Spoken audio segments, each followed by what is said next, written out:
Good morning. Can everyone hear me? Yes? Yes. Yes. Okay. Thank you. How's the Down Under? It's good. It's just very early this morning. So, Oh, no, it's good. The weather's been nice. We're in the far north Australia, so it's the dry season in Northern Territory. So, yeah, everyone's enjoying the sunshine and so forth. So thank you. thank you for Conference is me. overwhelming. Oh, sure. So how are we doing? Do we have, let's see, we have me, Savannah. I'm here. Hi, Bonnie. Hi. Hello.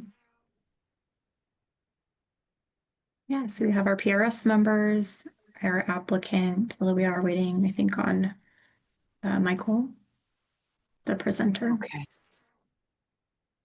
Right. Okay.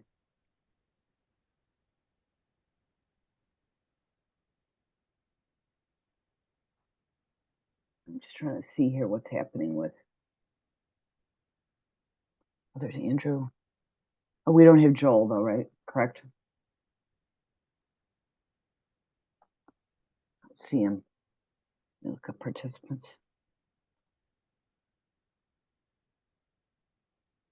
No, I don't see him.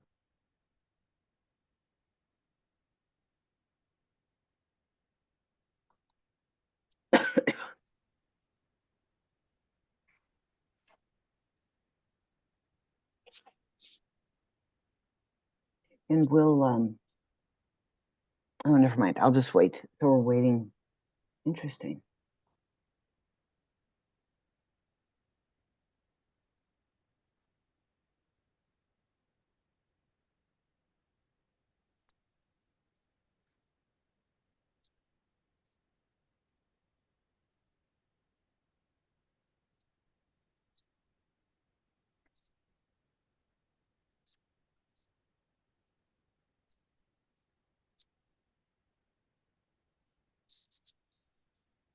There's Michael. Here's Michael. Maybe you meant the other Michael. Yeah. So are we ready to get going, do you think? Yeah, whenever you're ready. I think everyone is here, other than Joel, but maybe he'll decide to join. Okay, sounds good. And you want to go ahead and start the recording? I don't see it. Yes, it's actually started. Oh, there it is, up in the Already, little yeah. corner. Yeah, thank you. Okay, thank you, everyone. Good afternoon. This is the Tucson-Pima County Historical Commission Plans Review Subcommittee meeting of Thursday, June 26, 2025, called to order at 1 p.m. In lieu of roll call, I will just ask for people. Terry Majewski is here. Savannah Here. McDonald. Here. Thank you. And Andrew Christopher. Here. Great, thank you. Item 2 is review and approval of the June 12th, 2025 legal action report and meeting minutes. Could I have a motion to approve as submitted, please? So moved. Thank you. Savannah, will you second? I will second. Thank you. Is there any discussion of the minutes or LAR? Okay, if not, we'll go ahead and vote. Terry votes aye. Andrew? Aye. And Savannah? Aye. Thank you. It passes 3-0. Before we start with our case, I'd like to just say we need to be sure that we have the names of everyone on the meeting for ease of things. Are there any questions, Desiree? Are you keeping notes on that? Who's there, or how would you like to handle that? Sure. I actually might ask one of my colleagues to take a screenshot if they can, but we're also recording this video, so we'll have all the names. Right, but if there are any questions about it, we should probably, because the chat is active, correct? Correct. Yeah, I think so. And so let's be sure that we have everyone correct, because it's important for the LAR. Okay, our only case today is TCDMO 0525-00089 at 17 North Stone, 25 North Stone, and 27 North Stone. It's parcel number 117-12-033A. So this is, the applicant is seeking a commercial demolition permit for the full demolition of the existing building on site addressed 17, 25, and 27 North Stone Avenue, which is a contributing resource to the downtown Tucson National Register District located within the Rio Nuevo Area Overlay Zone. Per UDC Section 5.8.10, applications to demolish contributing buildings to National Register historic districts within the RNA require review by the Plans Review Subcommittee of the TPCHC. A reasonable economic use analysis and a replacement plan are included as part of the application as required by the UDC. And final action will be determined by mayor and council and list the actions that we may take today, which would be to recommend approval with conditions, or denial of the commercial demolition permit, or it may be continued, the item may be continued to a future meeting. So I wanted to go ahead and get started, but first I wanted to ask Desiree for any staff background, and we also would like to, comments are posted on the website for the meeting, and we're not going to entertain public comment like on the meeting, so that we've had numerous comments, and I think, Desiree, I'd like you to probably make a summary here, which would be a smart idea, just so that that's out there, and the full comments are posted on the website. So go ahead, Desiree, please. Sure.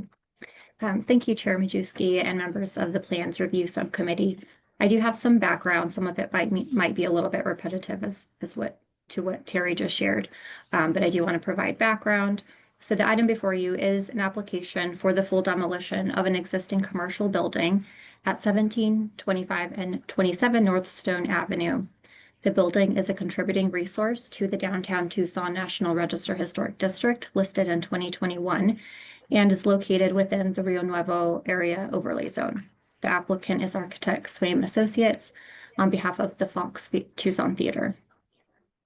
The applicant first approached the department about their plans to expand the Fox Theater in May of 2024. They have since conducted stakeholder outreach and submitted an application to demolish the subject building, which sits to the east of the Fox Theater.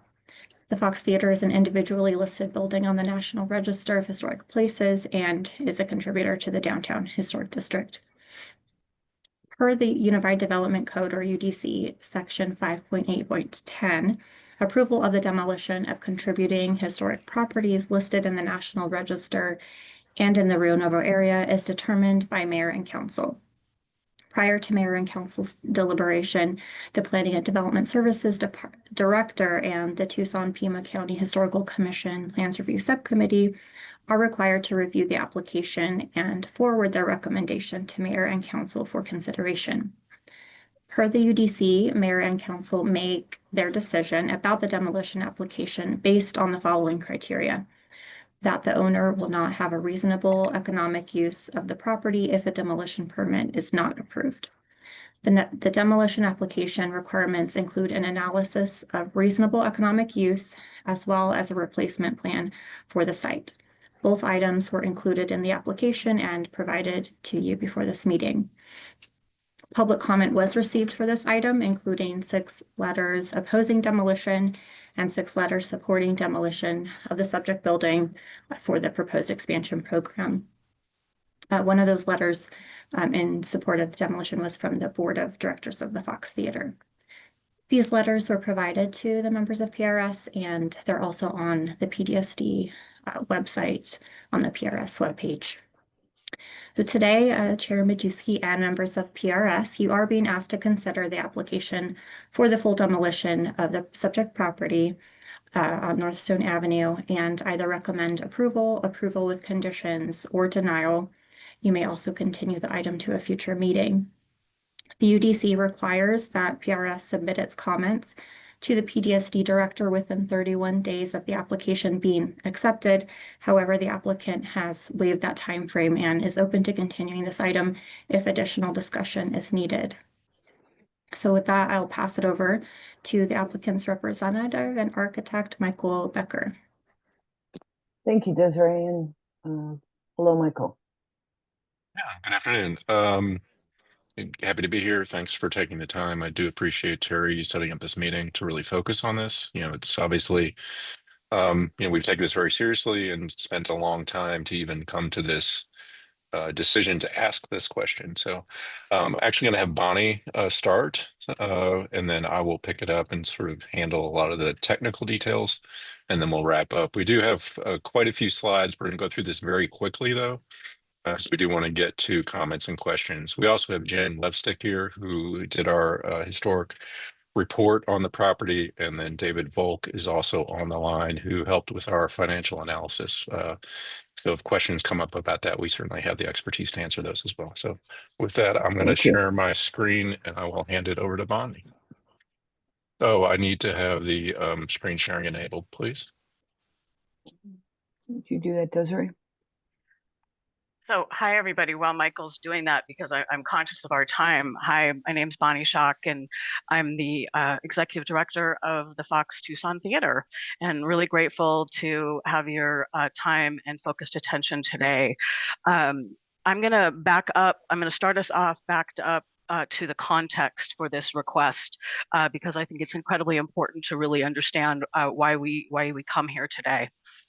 So the Fox Theater Foundation's mission is to enliven Tucson, fostering community growth and connections by shaping exceptional live arts experiences in a celebrated setting. So key to our success is the preservation of the historic theater as a living, vibrant part of our community's everyday life. So that celebrated setting, part of that is really central to our identity. We approach preservation as storytellers and performing artists and as culture bearers with the belief that history is alive all at once in the past, the present, and the future. So the vision for this expansion of the historic Fox honors the past by boldly preparing for the future. So we're not simply preserving a beloved building, although we do that. Our task as stewards of the historic Fox is to ensure it remains active as a community asset, that it is competitive, relevant, and capable of serving artists and audiences for decades to come. So this plan aims to not only secure the ongoing use of the Fox, but also to increase physical and programmatic access to it dramatically. Next slide. So the Fox must evolve to meet modern expectations, or it risks becoming a cherished relic. By reinvesting in the Fox now, we are choosing to meet this moment with vision and vitality. So in the 1950s and 60s, picture palaces like the Fox failed to adapt to changing consumer habits and changing realities of the film and entertainment world. And as a result, our Fox, like other venues like us around the country, shuttered and sat abandoned and derelict for 25 years. We cannot repeat that kind of mistake. And that's not hyperbole. The conditions of the arts and entertainment market nationally and right here in Tucson are rapidly changing. Increased competition from new and revitalized venues in the market, the pending entry of corporate organizations like Live Nation and AEG, who know and understand that Tucson is a profitable space for them, and the changing economics of how venues themselves operate sustainably, not so much through the ticket sales themselves, but through experiences and concessions and diversified revenue streams. So all of this requires that we act not incrementally, but with fierce dedication to the future of the Fox at the heart of our downtown. And across the nation, historic theaters have and are adapting through expansion to add amenities. They expand programming, they're accommodating sponsors and business partners, improving patron flow, and drawing the next generations through our doors. From Phoenix to small cities in Wisconsin, to beach communities in California, to downtown Seattle, the beautiful theatrical spaces that we cherish, like the Fox, that continue to thrive in the here and now, are the ones that find ways to build on the existing asset. So Tucson also is growing rapidly. A recent survey, we're very proud to say, of our community told us that 99% of our regular attendees and 84% of those who have never attended agree with the statement that the Fox is an integral part of the Tucson cultural landscape. It is incumbent upon us to grow with Tucson and meet this moment to continue to fill that role. So the property east of the Fox on Stone represents the only opportunity the historic Fox is likely to ever have for expansion that allows us to adapt to these immediate changing conditions. This is a singular moment. We purchased these properties with that in mind, understanding that there is no other equivalent location. It's here or nowhere. And the truth is we must adapt or we will become obsolete. And that is a fact. How that happens could vary, but it will happen. So how do we do that? Next slide, Michael.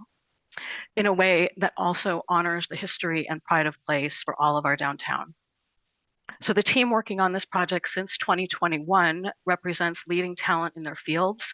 First, it is important to note that the Fox is a nonprofit organization that's led by a board of directors made up of Tucson residents with broad professional expertise who share a love for the arts, for historic treasures, and for Tucson itself. And that board has engaged respected, high-quality professional contractors to advise at every step of the way. So without going into everyone's credentials or their unwavering commitment to making the right decisions for the greatest possible public benefit, I do want to take a moment just to set the record straight. There were several public comment letters that called into question the methods, the ethics, the motivations of members of our project team.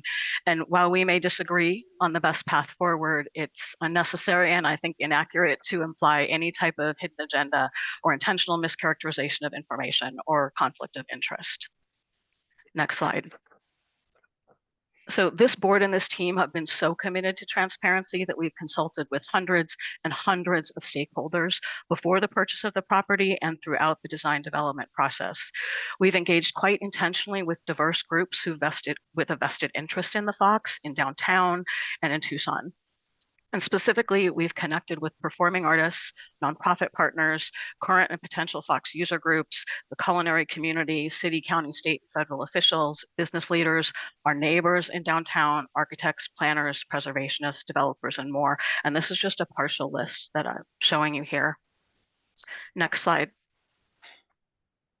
And that behind the scenes process has taken a good deal of time.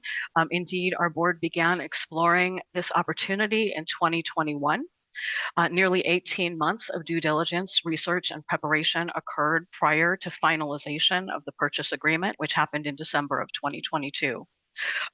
We consulted with a courtesy review with the commission and during that time, then we spent 2023 refining goals and priorities, engaging the core professional team of Swaim and Associates in construction, and then diving really headlong into all that community input that I just talked about in order to truly understand the programmatic essentials that would mean success, all while knowing and assuming a plan that would preserve the contributor on Stone. So in mid-2024, when this combined learning revealed concerns about the logistical feasibility of preserving the facade on Stone Avenue, we began to explore what the implications would be of demolition with a study conducted by Westland Resources and consultation with members of the local historic preservation community. So nearly 4 years of work leads us to this moment in the project's development and our application to you. Next slide. So when the Fox board brought Swaim and Associates under contract in early 2023, there were 4 key programmatic design goals that we gave them to grapple with to figure out how to make happen that are essential to success of the proposed use.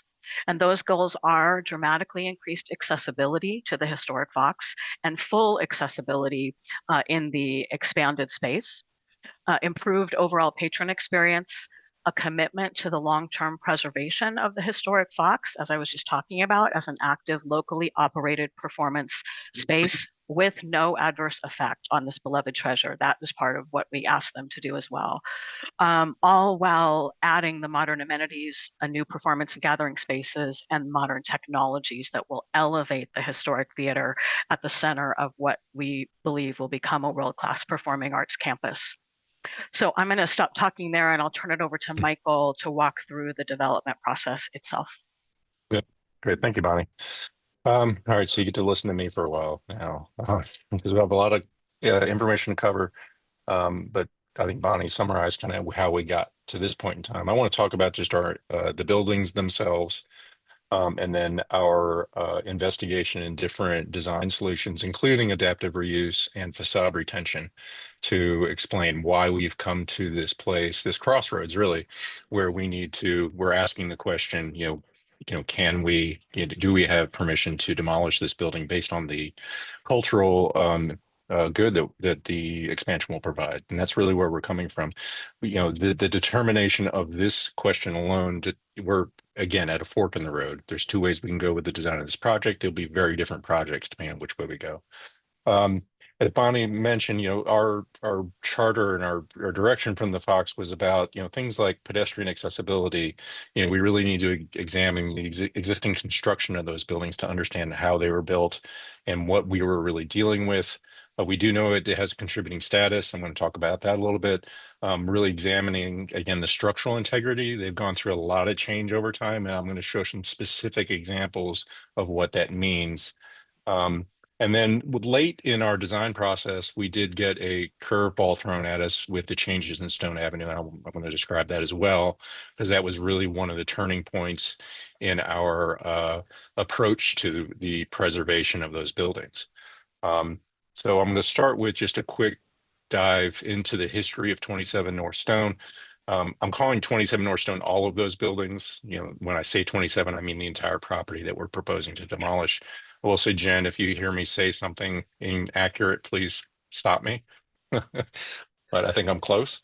So we are in the downtown historic district. And as Desiree mentioned, we're also in the Rio Nuevo area overlay. The Rio Nuevo area overlay is what requires preservation, but there is a very specific note in that section of the code that allows demolition with mayor and council approval. That has always said to me that the code recognizes that on specific sites with specific buildings and specific uses, that the cultural benefit may outweigh the need for preservation. Otherwise, that would not have, in my mind, that would not have been included in the code. So that's where we stand right now, that we feel that the cultural benefit rises to that level. But as you can see, the district is basically the core of downtown. You can see the building, the proposed demolition is highlighted in red next to the individually listed Fox. These buildings, again, this is a enlargement of the area. This is the corner of Stone and Congress. So you can see where it says individually listed, that is the lobby of the Fox Theater with the ticket booth here. The corner building where Brugger's used to be is non-contributing. It had lost its integrity some time ago. I'm not going to go into detail on that. If there are questions, I do have some photographic documentation of why that is true, but from our perspective, both this commission and SHPO have already weighed in on the status of that building, so we're not going to spend time on that today. But what we will be talking about, though, is the contributor that is 27 North Stone. So it is one building within the downtown historic district that is made up of 48 buildings, and then there's also an object, which there's basically 49 things in the downtown district. We believe the original construction was around 1900. There's the modernist renovation that happened sometime in the mid-60s. We don't have exact documentation of that, and there's some question whether it falls within the period of significance or not. We're not questioning that today. We're assuming it does, and that it is, in fact, a contributor for the purposes today. And then there's been a series of modifications to the storefronts all the way up until as recently as 5 or 10 years ago. Couple things, again, addressing some of the letters. These two statements are true under the Secretary of Interior standards. The work that we are proposing on the Fox Theater itself, the individually listed Fox Theater, will not affect the individual listing. So the modifications that we're making and the proposed replacement plan will not negatively affect or cause the Fox to lose its listing. That is a true statement. I also have the documentation of what we're doing to the Fox itself. We're not talking about that today, but if there are questions, I can show the modifications we're proposing to the Fox. But again, those modifications would not affect the listing. The other thing that is a true statement is that although the demolition of this building will negatively impact the downtown historic district, as a contributing property, the loss of this single property will not cause the downtown historic district to lose its integrity or to affect its status on the register either. Again, demolition is obviously the last, we want to, it's the last thing we want to consider. We want to preserve the integrity of the district. But again, on this individual site, when we look at the specifics of what we're doing, this is the conclusion we're coming to today. So this is the building that we're discussing. We're standing on Stone Avenue looking west. You can see the One South Church building in the background and just start to see the house popping up of the Fox popping up above the building. These are a series of stucco panels with a shade structure below those, and then a series of storefronts below those. These modifications were done sometime in the 60s on the National Register nomination. As part of the Downtown Historic District, it is this facade that is the character defining feature, and it's also the only thing visible from the street. So this is, in our mind, and in the documentation, this is the feature that's being preserved. If we go way back in time, so we go back to 1890, this is what that corner looked like. We're looking west on Congress. We're seeing Maiden Lane on the right, and then our corner is here. This is where Brugger's is today. I've highlighted in this the Sanborn map. This is Stone on the right, Congress below. That's Maiden Lane with that little split down the center. And the red square is approximately where our property lies today. There was nothing there in 1886, according to the Sanborn map. If we jump forward in time to 1901, this is when we see these buildings appear. So these are the buildings that we're discussing. So they were built, that's why we say sometime around 1900. We're not entirely sure. They were single-story brick storefront buildings. When we jump to, there was nothing else really around there at that time. There were some buildings along Maiden Lane at the time. I think Maiden Lane had been removed by 1901.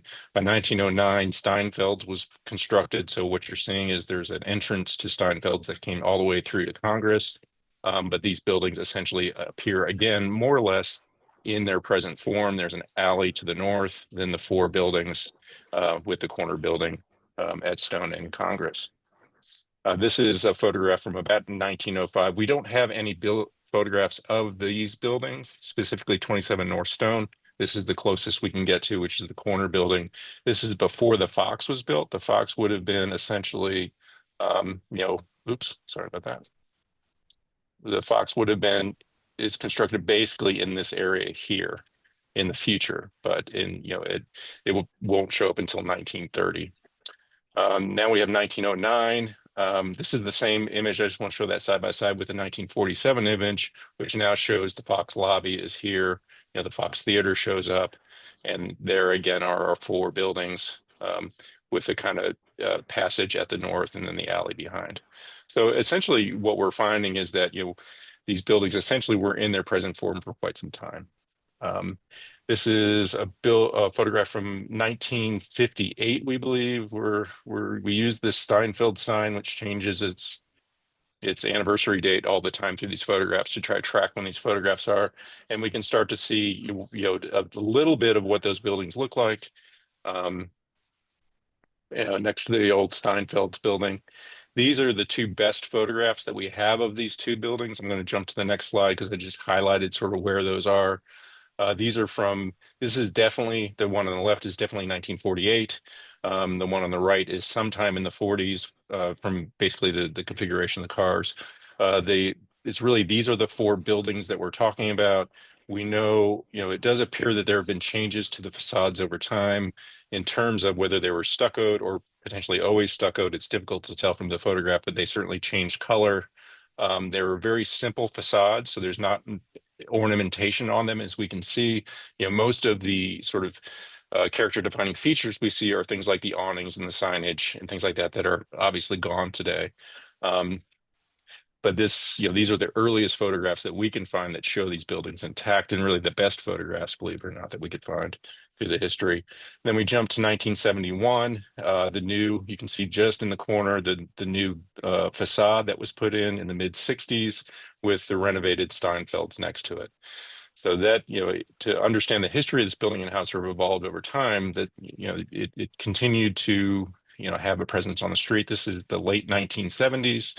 The bank has appeared next door, and then the Brugger's building on the corner is going through another transformation at that time as well. And you can see basically this building is more or less intact at that time, as it does appear today. I want to get into the actual conditions of the building now and look at a couple specific areas to explain some of the challenges that we're having. And that's kind of what we're building into, again, is the reasons why we are asking for demolition. So I've turned the plan sideways now. So stone is now on the bottom of the screen, just so we can enlarge this a bit. So there are two conditions that we're going to look at right away. One is in what used to be the cookie shop. That shows the connections between the new wall and the old construction on the facade. At the alley, we have a good view of the back of that wall as well. And then these other three conditions are foundation conditions that I want to take a look at, so we all understand what this building is made out of. So this is a wall section that we put together of the building. This is through 17 North Stone. And what we find in there is that there is a steel beam about halfway up the wall that appears to be original. There would have been a clear story window that is gone at this point from that address. This brick above seems to be from the original 1900s building. We have a stone foundation underneath it, and there is a basement under that space. And then on that, there has been applied the stucco that you see from stone now with the awnings, the steel awnings that come off of there. Those awnings are showing signs of failing. They're beginning to sag. We're also not entirely sure how they're attached. We haven't been able to really understand those structural connections there. This photograph you're seeing is basically the southwest corner of that suite. Let me go back one slide for a second. So it's this, right now this suite is actually divided right here. We got above the ceiling. So we're looking at the back of the stone facade and the demising wall to the south in this photograph. So to make this a little clearer, this is the same photograph again, and then I've color coded some of this to understand what's going on. So this orange form up here is the original steel beam that would have spanned the opening for the clear story window that existed here and is now gone. What we have, this red form, is a steel beam that was introduced sometime in the recent past. All of this area would have been infilled with brick. All of that brick has been removed. This steel beam was put in, and this column was installed to support that beam. And then the original beam sits on that. Then we have cables that drop down that support the soffit below. They also drop from the new beam and support this piece of angle iron that is supporting a wood truss that spans the entire opening that would have supported the bottom side of that clear story window. I'll be honest, this condition frightened me that we have a steel beam with a rod on a piece of angle iron that is supporting a great deal of the weight that is creating that opening. So, but this is an example of the kind of haphazard changes that have been made to this building over time. The materials you're seeing from the back here, this gray material is actually the back of the stucco. There is no framing. The stucco is on a metal lath, so you're seeing the stucco that is squished through that metal lath. In this area, you're seeing the back of the tar paper, and where that has been peeled off, you see the stucco again. So I think what we're understanding is that as this building got changed in the 60s and subsequent to that, a lot of changes were made that we don't have good documentation of or a good understanding of how it's staying in place. All of this would have to be repaired and stabilized in a future building. Because one thing I do want to note is our use for this building is an assembly use. So, the structural criteria for the structural stability is much higher than a typical commercial building, which would have a lower occupancy. So risk comes with occupancy. We could have 1,000 people in this building potentially.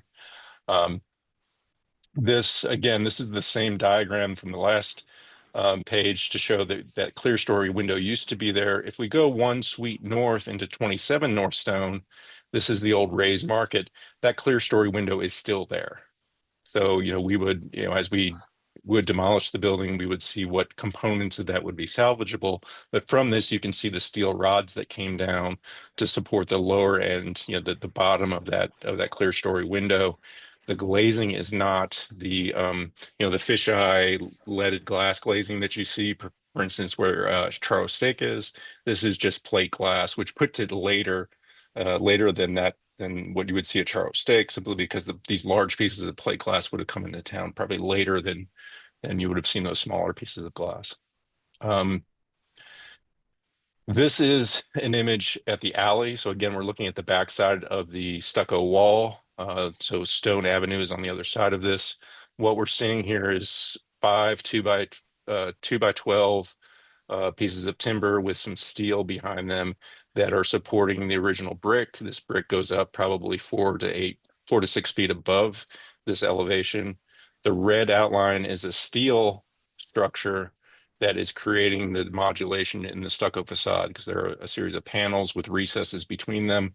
And there's no real framing behind this. This is some rebar that, again, the mesh is tied to, and we're seeing the back of the stucco. So if I punched a hole through that stucco, you're going to see daylight on Stone Avenue. This all cantilevers over and sits on a steel tube that is against the wall of the bank. This is the bank on the left, and then this would be the furthest north, the 27 North Stone property on the right within that alley. So again, we have this sort of conglomeration of a lot of different components. From a modern structural design perspective, this is very hard to calculate, and a lot of this is going to need rework just to make it safe. If we go down into the basements, the reason I show these is to just show that these are stone foundations. I recently finished the Children's Museum Annex, which is the old Udall Foundation building. That has a concrete foundation, but that's a much later building. That's from the 30s. These are stone foundations, unreinforced, so they have no bearing capacity beyond what they're doing now. So we can't place another floor on top of these existing buildings. They simply will not support that additional load. These are a couple of images from, again, the old Ray's Market at 25 North Stone. And this is just to show there's a combination of brick, stone, loose stone foundations, and a lot of dirt making up those existing foundation systems. So again, we just can't rely on those for any bearing capacity for any sort of new structures that go in there. So, and then the last photograph, taking, back looking to the outside again, the last thing I want to note is all of the storefront to the south is all modern. This is standard 451T, insulated glazing. So this has all been replaced. It is likely that the storefronts to the north, these are all the thin anodized aluminum single pane glazing. Those are all likely original to the 1960s renovation. I think those are true sort of from the period. So, I want to sort of go into now the adaptive reuse investigation, because that would be the first thing you would want to do with a building like this is, can we adaptively reuse it for our purposes? And one thing to think about with that, but before we get into the building itself, is the standards for what we're trying to do. So one of the issues the Fox has, and to improve the patron experience, is to expand the lobby space. So if we look at the standards for what you want in a theater of this size, you typically want 8 to 10 square feet of pre-function space per seat. So the Fox has 1,100 seats. That means we want somewhere between 9,000 and 11,000 square feet of pre-function space. That's lobby, bar, restrooms, concessions, ticket booth, all that stuff. None of the back of the house. This is just front of house space. The Fox currently has about 7,800 square feet of pre-function space, but about more than half of that is not accessible. So it's the basement, which is not accessible, and the second floor, which is not accessible. So the Fox really only has about 3,400 square feet of pre-function space that is truly functional on the first floor. So, but even if we include the non-accessible spaces, we still have a deficit of somewhere 1,500 to 3,000 square feet. We're also adding a second performance space. This is a big part of what we're doing to create the community benefit that the Fox wants to have, is to create another smaller venue, both to help the Fox financially, but also to create more opportunities for artists, particularly local artists, with a smaller venue. So that's 400 seats. That adds another 3,000 to 4,000 square feet of needed pre-function space. So now we're in the 12,000 to 15,000 square foot ballpark for the amount of space that we need just to create a good patron experience when you come to the theater to see a performance here. When we look at our replacement plan between, our first floor, which is fully accessible, our second floor, which is fully accessible, we'll also be making the existing second floor fully accessible. We end up with something close to about 13,000 square feet of pre-function space, which puts us on the low end of what's recommended. So I think we're in the kind of sweet spot based on the size of the building and the size of the site that we have to be able to get the kind of space that we need. The reason I went through this is because we've had questions, why do you need all this space? Why do you need all this big open space? It's because that's what, from the standards of theatrical design, to have a good patron experience, this is the kind of space we need. I know we've all been to functions at the Fox, and that original movie theater lobby just does not, it's not a good experience to be crammed in there with 2,000 or 1,200 people. So it's a big impetus for why we're doing this and why we're doing it in the way we are. So for the adaptive reuse, there were several challenges that we're facing. There's multiple floor levels, so those buildings are not a consistent elevation between them. There are a series of non-contiguous basements, so which creates foundation problems for us. There's conflicts with the existing footings and the new structural systems that we would need. There's the incompatibility of the space needs, and I'll show you what I mean by that. And then basically the structural deficiencies that I'll walk through. There are some real serious problems with how that facade has been modified over time. This is, again, just the overall plan of the existing buildings. I did mention this earlier. I did want to note that these dark gray areas are the basements. So that, there are 3 basements underneath these buildings. They're non-contiguous. They're in different elevations as well. That basically the added pre-function space that we're talking about is this overlay that I've done in white. So that's just the area that it takes to have that kind of pre-function space for the lobby. Accounting that we have pre-function space that exists, this is the added space that we need to exist. And this really wants to be more of an open space to be able to create this flow from the second entrance to the building into the theater. And what that means is, we really have to start to open these walls up of the existing walls that are left to create a big enough open space within the existing structures to be able to have the sort of lobby and bar and concession space that we're looking for. This is the elevation, assuming the corner building has been removed. This is what remains of the existing 27 North Stone building. And we did float an idea of actually trying to, again, float, let's say, our second performance space above the existing buildings. So how can we keep those buildings intact and basically set a theater on top of those that then we can access from the corner? And you can see we began to try to work out some stairway systems and things like that. Presents one challenge, is that we did want our second floor of the existing building to align with that theater if possible. So that would not be possible within this design. But the other issue that happens is when you look at the plan of this, if we could get down to 4 columns, we would have 4 caissons. So a caisson is a big drilled pier in the ground. These would be at least 6 feet in diameter. They would be drilled down 20 to 30 feet to support the load of this raft that we would build above the existing buildings.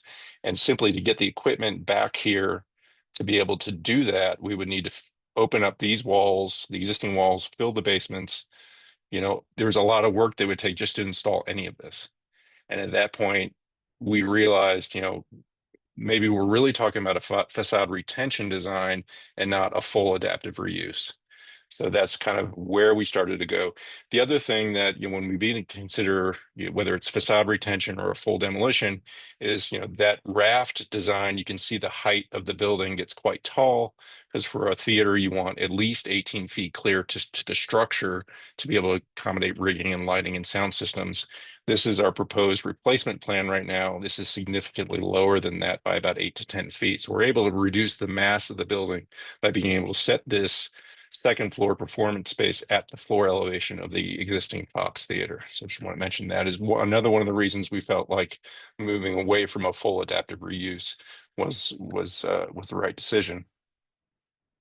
So now we'll go into facade retention. I want to show a few drawings. Facade retention at some level, we moved through the adaptive reuse conversation fairly quickly. Facade retention was, for about a year and a half, was our approach. This was one of the first sketches I did when I was contacted by the Fox, and it was about, looking at those existing panels, knowing that was the character defining feature. The Fox felt this was leaned a little too much into the modern, the mid-century modernist sort of aesthetic. But we also had to very quickly get to a proposed design that we could take to Rio Nuevo, because we needed, basically, we needed Rio Nuevo to support us in being able to purchase the properties. We had a very quick turnaround and a brief opportunity to be able to take advantage of this situation. So these are, if you actually Google Fox Theater expansion, this is probably what you're going to find.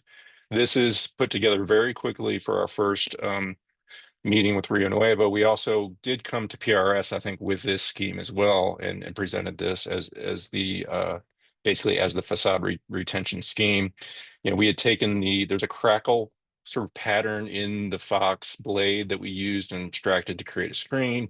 And this was all about sort of keeping, the historic Fox, maintaining its presence, keeping the mid-century facades, and then trying to tie those together with another sort of modern geometry within that. And but this was done very quickly. This was a concept. There's no engineering. We made a lot of assumptions, because then we took this and spent about a year trying to figure out how to make this work once we were able to purchase the properties. So with the facade retention, there are several constraints we're working within there, which are things, again, we have 4 interconnected structures. It's all unreinforced load-bearing masonry, has wood roof trusses. There's the extensive undocumented modernizations, and then all these further modifications. So we continued to develop the design and expanded some of the functions of the Fox. The actual program has been reduced from what you're seeing in this sketch, but that screen began to spread out a little bit more. The intent was always, again, trying to marry this sort of mid-century stone facade, turn the corner, and join it to the historic Fox. We began sort of, as we developed this design, we began to realize some of these components we couldn't afford. We were dealing with budget issues. So even the screen began to get simplified using off-the-shelf products rather than custom products. But the mass of the building was feeling off. It was feeling very large. Still trying to work around that facade. There's the stone facade in this scheme. Our current design is much smaller than this. Just to say that before we get there. And this is really the scheme that we came up with as our design development overall scheme that we did a full set of construction documents for. So we have a 200-page set of drawings with full engineering, a cost estimate from Sun. So we fully investigated how to do this. And again, like the adaptive reuse conversation, we really started questioning, does it make sense based on how many compromises we have to make to the existing structure? Does it really make sense to keep trying to push this forward? Just again, briefly, these are the 2 structural drawings. This one is our foundation plan. Again, we have to have caissons to make this work. Several caissons to make this work. And keep in mind, there is a drill rig that is drilling a 6-foot diameter hole 20 to 30 feet in the ground, creating vibration. There are concerns whether the existing facade can survive that, and concerns about what would happen to the Fox with that same vibration. Now we can monitor it and control it and mitigate for it, but it's just a concern when you have a foundation system like this. We need to do this foundation system because then we're going to pour concrete beams across the top of these caissons so that we can then put a new concrete beam under the existing walls to support them and then tie them back to our new structure. It's the only way to safely maintain that facade. So again, from the logistical side of the facade retention, there's several things that we have to consider. One is we have to replace the foundation. The stone foundation simply cannot be used. And with the existing facades and as close as our building needs to be to them to incorporate them, we have to resupport those that existing wall along stone. We have to brace the unreinforced masonry. We have to repair and reinforce the 60s modernization. Those shade structures will have to be removed and re-engineered and reinstalled. Just looking at them and talking to our structural engineer, there's no way that those can meet modern structural engineering criteria. And then we do have to fill the basements as well. And then we need to brace that existing structure during construction, because keep in mind, we have to demolish the existing building, build the new building, and then tie the facade back into it. This is a series of wall sections just to explain that process. So this on the left is the current construction, the same section we looked at. So we have some masonry, that steel beam. There's the infilled clear story window that's there with the stucco facade, the roof, the existing wood roof, the wood floor, and the stone foundation. We would need to come in and basically remove everything behind the wall. This wall would end up being braced to the outside to hold it in place while we put our new work together. And then we would also at the same time fill the existing basement. And then we would come in and drill our caisson. You can see the width of that caisson here, cast that beam on top of that cantilevers over. And then we would need to cast in a beam going north-south that would support that facade along Stone Avenue. What that also means is that all of the existing storefronts, and even the ones on the north side that were from the 60s, those would all have to be removed, completely removed and demolished to install this beam, and then something reinstalled. Obviously, we can salvage the material and try to reinstall it, but that's one of the challenges as well, is, we have to remove so much material to install the building to do what we need the building to do, that the question becomes, does it make sense to continue to push this idea versus move to something that gives us the freedom that we need to really create the space and create this cultural asset that we think is going to benefit the community. So we did a full set of design development documents, which that's a 66% construction document set, and had a full estimate done. We understood what this was going to cost. We made some reductions in the scope to get close to the budget. But then we had another curveball thrown at us, which is the site accessibility. We had, Rini is one of our building committee members, and she would constantly remind us that accessibility is huge, and accessibility doesn't start at the front door to the building. It starts at the curb. Like, how does somebody even get here? And, she had shared that, there may be a time when she and her partner can't attend functions at the Fox anymore because they can't safely get to the site. And we had been thinking about that, and we had some ideas about how to accommodate that, but something changed. So when you look at the overall block, so this is the full block. When we look at the site accessibility, if we want to create a accessible drop-off area, so somebody can get out of a car and into a wheelchair or into a walker, somebody with mobility issues, and get to our front door, there's very limited areas on this block that can happen. Both Pennington and Church are simply too narrow. There's not enough space to do it. When we look at Congress is very congested. We've got parallel parking. We have a bike lane. We have the streetcar and 2 lanes of traffic. And there's already a loading zone right in front of the Fox that definitely negatively impacts the historic marquee. Because I think, again, we've all been to events there, what the congestion of people that happens at that entrance, then to imagine someone trying to get out of a vehicle and into, a wheelchair or a walker and make their way onto the curb, that did not feel like the right place to try to do this. So at the end of the day, the only place that we thought would work would be somewhere along Stone Avenue. And at the time, Stone Avenue was 3 lanes. So we had started some discussions and some preliminary designs to basically take that westernmost southbound lane and potentially create a drop off and a turn lane, because that's essentially what the furthest west lane had become, was a turn lane from Stone onto Congress.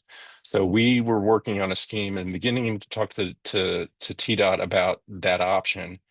When we were then notified that the Stone Avenue road diet was going to happen, and which is the configuration today. It's this configuration, which is basically 2 southbound lanes with a landscape buffer and then a bike lane. So the road was reduced from 3 lanes to 2 lanes. That essentially eliminated the opportunity for us to take a lane and transform that into this drop off that we were considering, and puts us in a position that if we do want to provide this accessible access to the site from a vehicle, it needs to happen basically on Stone, and we'll have to push the sidewalk in to make that happen. So to create a truly accessible drop-off area, it takes an 8-foot lane for the vehicle. Then you need an additional 5 feet for a person to exit the vehicle and get into the chair or into the walker and then make their way up onto the sidewalk. So it takes 13 feet to have an actual accessible parallel drop-off lane. So this is, when we began to really understand what this meant, then that's when, combined with all the other information that I just presented, then it just became clear to us that we at least need to come and ask this question based on all these criteria and what we're trying to do with this site: increase the accessibility and the equity to be able to allow people of all ages to come to the Fox and be able to, participate in events. It became clear that we needed to begin to consider demolition. So this drawing shows the current configuration of Stone Avenue and the current building. So you can see, lightly in there, the storefronts kind of dodge in and out just a little bit. Sorry about that. And then we have the 2 southbound lanes. This is the landscape buffer, and this is the bike lane with the sidewalk on the other side. We've also been told by the city that, this 12-foot sidewalk dimension has to be maintained. So we, if we shift it, we have to maintain the 12-foot width because it increases the pedestrian access and walkability of the downtown. So what that means is we end up with a scheme that looks something like this. So we end up with 2 vehicles that can pull out of traffic, create that accessible drop-off lane with ramps, curb ramps, basically, that bring you up onto the sidewalk. The sidewalk then slips under the building and then back out, and then you come into the second entrance at the corner. It creates an interesting opportunity at that point, because then the streetscape becomes a little more dynamic. It shades, the building itself will shade the sidewalk along these areas. As people are waiting to get into the building, they'll be standing in the shade. So there's some benefit that's created here. But what has to happen is we have to demolish that facade to be able to install this lane, because it actually pushes past the facade to this curb line. This curb line would actually be 13 feet from where it is today to make this possible. So that, basically what I've tried to explain to you is our thinking and our design process over the last several years that brought us to the conclusion that asking for the demolition was the correct decision at this point, based on the criteria, the use, what we're trying to accomplish, and the benefit we're trying to give the community. So, and with that, I'll hand it back to Bonnie. Yeah, thanks a lot, Michael. So, ultimately, those are the various different research pieces and learnings that we've had along the way that have brought us here. I do want to reiterate that we don't take this request lightly at all. The Fox obviously is dedicated to overall preservation and the importance of our historic downtown and spaces. And so this is really we understand this would create an adverse effect by the loss of a contributor. And at the same time, based on all of this, really feel like the highest and best use of this space and this property to deliver the greatest public benefit ultimately will be demolition. So we'll stop there, and we've talked a lot. We'll see if there's any questions on what we shared so far before we go into the replacement plan. So we are going to do that in just a second, but wanted to make space for questions or thoughts or clarifications. Thank you, Bonnie, but can everyone hear me? You're good? Mhm. Okay, if Andrew or Savannah if they have questions now, or we want to wait for the rest of the presentation to be completed. Andrew and Savannah? I think You we guys can there? wait. All right, we'll You can- soldier on. All right. Okay, thank you. Let's do that. All right, here we go. All right, home stretch. So with the replacement plan, again, I showed this sketch earlier. This was really in September of 22. We did a whole series of different drawings and sketches trying to develop, what this building would look like. Again, this was in October of 22. The idea of that crackled facade, screen element, and still trying to preserve that the facade of the existing buildings. This was the 50% construction documents. This was in November of 23. You see the expansion and simplification of the screen system, but still that idea staying in place of trying to maintain that facade. And then this was our 66% construction documents. So this is our full set of construction of design development drawings that we did. This was the final rendering for that, which was in January of 24. And that's about the time that we began to understand the issues that were happening on Stone Avenue. So it really isn't until August of 24 that we began to reconsider how we were going to do this and potentially request the full demolition. So we went through a whole series of design iterations trying to understand what that would look like. And I will say this was pointed out to me when we met with the Historic Preservation Group that I made a huge mistake when I started to generate these images, because this is my drawing and I constructed this from several different photographs. So the photograph of the Fox entry and the photograph of the Pima County Tower were two different photographs. And my focus had been so much on the design of the replacement plan that I diminished the size and scale of the Fox in these images, which was very telling when we met with the preservation group. And I'll talk about that with the preservation community. I'll talk about that a little bit more in a minute. But this was sort of an initial scheme of, do we accentuate that theater space? You really get that transparency, which the Rio Nuevo area standards require, this kind of ground floor transparency and activity. We really wanted this to have a nice warm glow to draw people in. And that developed into this drawing. I did correct the scale issue, but it's still, this design was what we ended up presenting to the historic preservation community in, I think it was October of 24, and was met with quite a bit of resistance. And I understand why. It's because we did diminish the historic Fox. It was so much focused on this new entry, which is what the Fox board and the Fox building committee were excited about, creating this sort of corner entry, this sort of image of the building.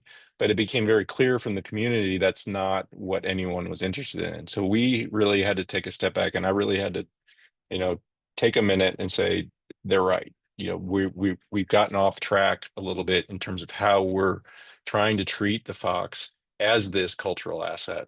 So we went back to the drawing board and reworked the plan.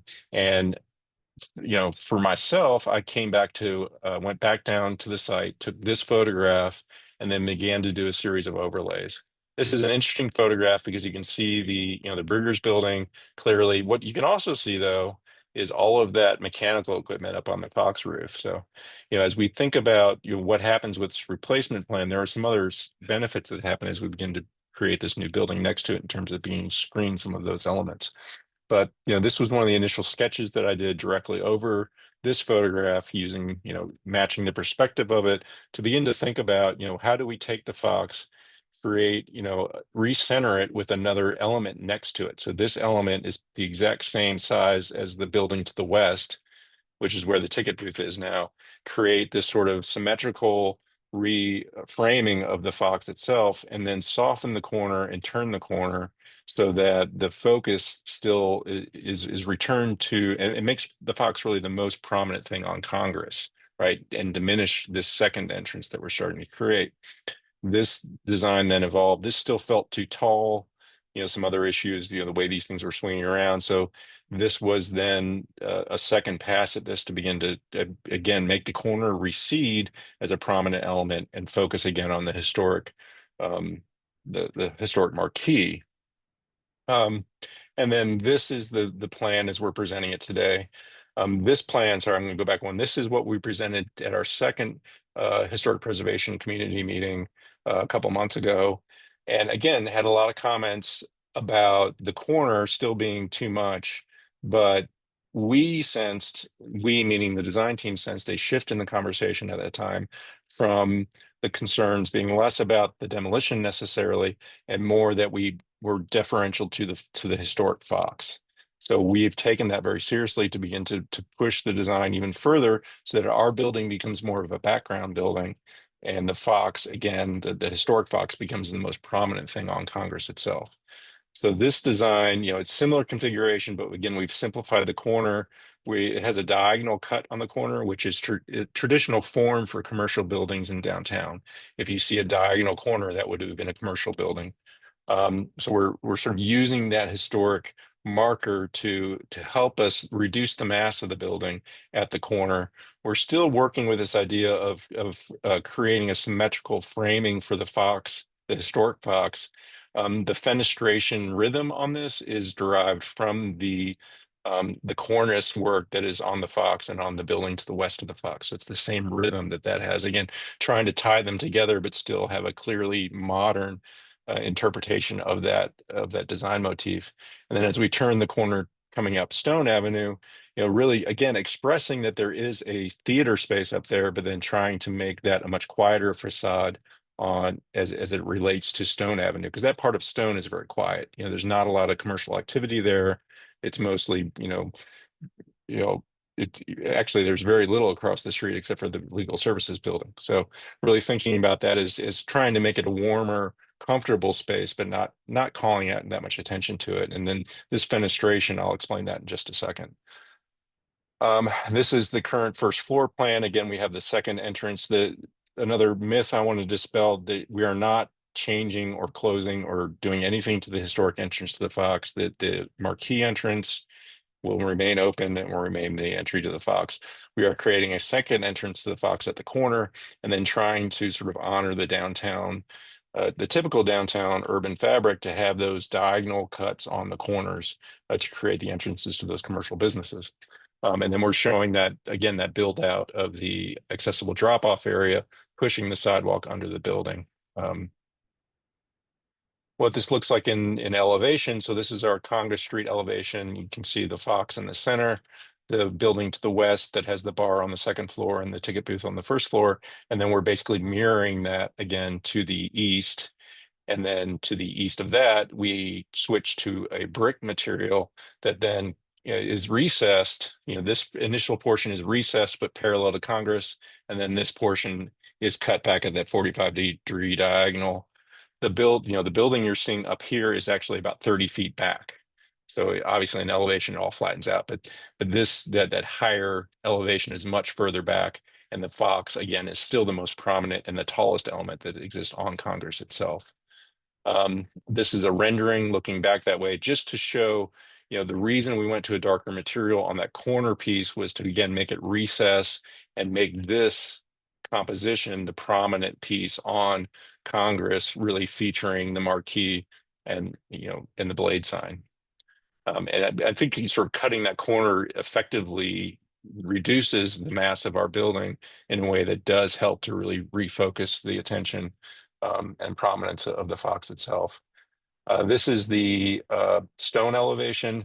So this is really to talk about the height limitation. So this height limit on Congress is actually the height of the building to the west of the Fox, because it is a bit lower, right? The height of the cornice lower than the actual Fox building.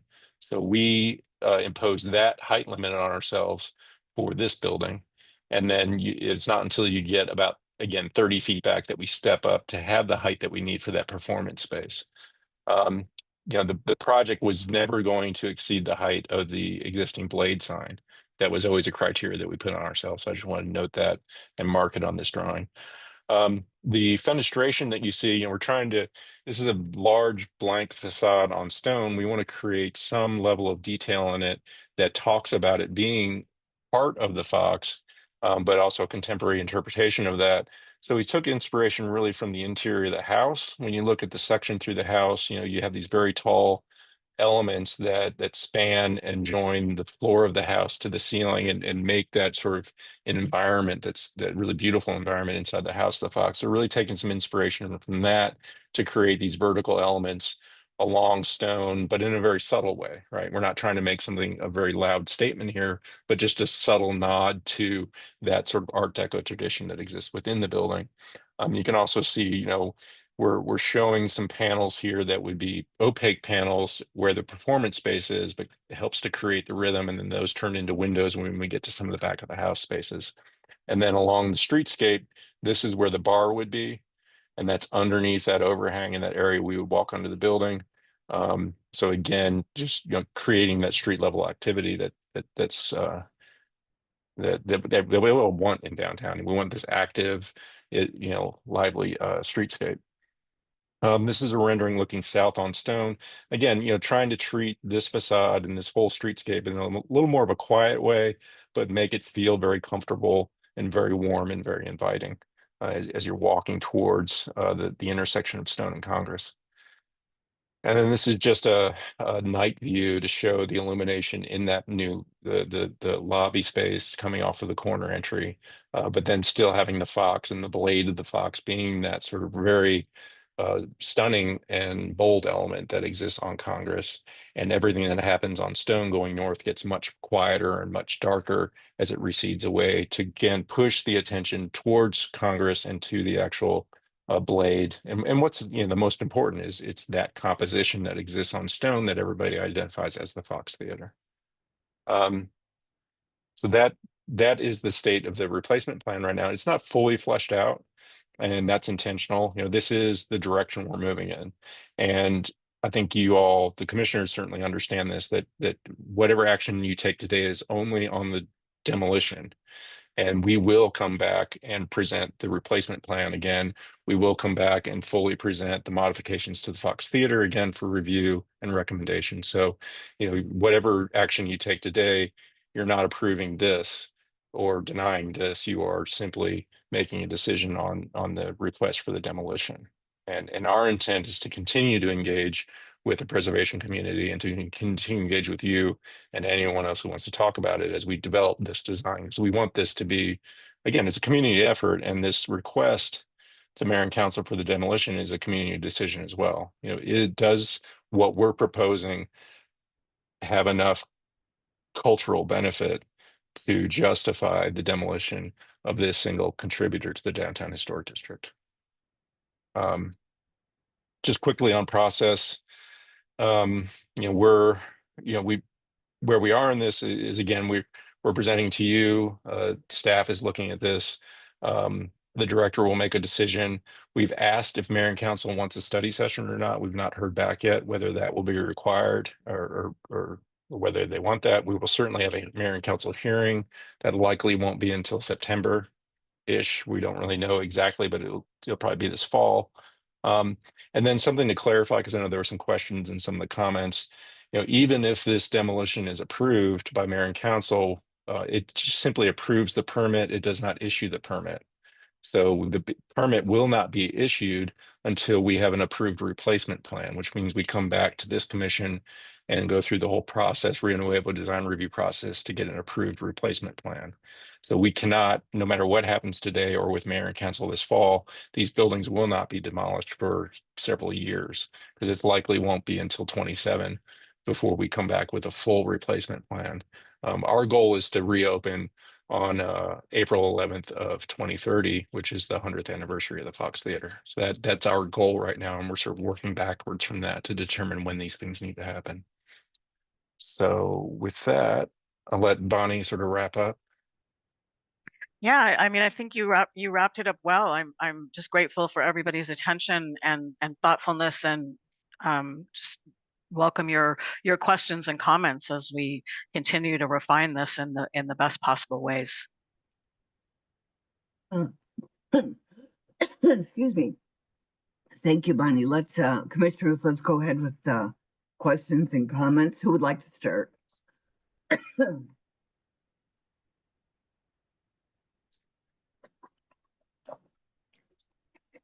Andrew or Savannah?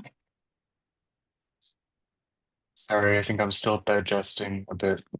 Me too. It's a lot of a lot of material. I know that was a lot to cover, but yeah. Well, thank you guys for being so thorough with the presentation, with the submittal. And I especially appreciated the quantity of the iterations.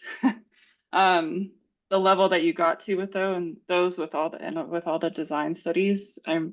One of them looks familiar, so I know that we've reviewed it before. The question that first came to mind when looking at that within the design development drawings, when you were still preserving the facade, was it just the facade or was it the rest of the structure as well? Had you already assumed that the basement would be filled and all that? Because there was one where you had it spanning over, but the one where you had just the facade preservation, it was a new build to the inside, right? And then the Yes, facade correct. became like a veneer. Yes, correct. So the question I had about that is, does that, and maybe it's for everyone, and I apologize for not knowing, but does that compromise I mean, that already means that the building would be delisted as a contributor, right? If just the facade is maintained, even if all of the character defining, features are maintained. That's not my understanding, Savannah, of the process. And in our early conversations with Jody Brown, we talked through that, and her stance as well was that the contributing feature is that facade. So the maintaining that facade would maintain that property as a contributor. So that's sort of the direction that we were working under. And I don't know if Desiree, you have a different stance on that, but that's sort of where, it's where we started some of these conversations. Desiree, do you have a different view on that?